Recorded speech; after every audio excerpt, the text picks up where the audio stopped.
ਇਹ ਕਹਿੰਦਾ ਕਿ ਘਰ ਵਾਲੇ ਕਹਿ ਰਹੇ ਸੀ ਕਿ ਅਗਰ ਚੰਦ ਗ੍ਰਹਿਣ ਲੱਗਦਾ ਜਾਂ ਸੂਰਜ ਗ੍ਰਹਿਣ ਲੱਗਦਾ ਨਾ ਤਾਂ ਚਲੋ ਵੇਖਣਾ ਨਹੀਂ ਹੈ।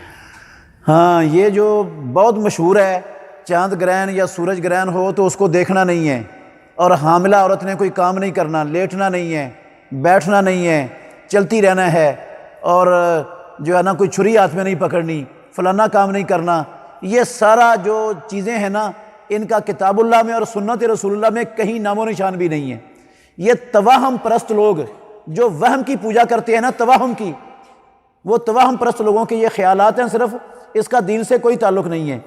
चांद ग्रहण का हामिला औरत पर, उसके बच्चे पर किसी तरह का, किसी किस्म का कोई असर नहीं होता, ना बैठने से, ना लेटने से, ना कोई चीज़ पकड़ने से, ना कोई काम करने से। जो बंदे का अपना ज़िंदगी का मामूल है उसको जारी रखना चाहिए, उसमें किसी किस्म की तब्दीली नहीं आनी चाहिए, सिवाय इसके कि आप सदका करें, अज़कार करें और नमाज़ पढ़ें, बस। बाकी किसी काम को ना रोकना है, ना किसी चीज़ पर कोई असर होता है इसके अलावा।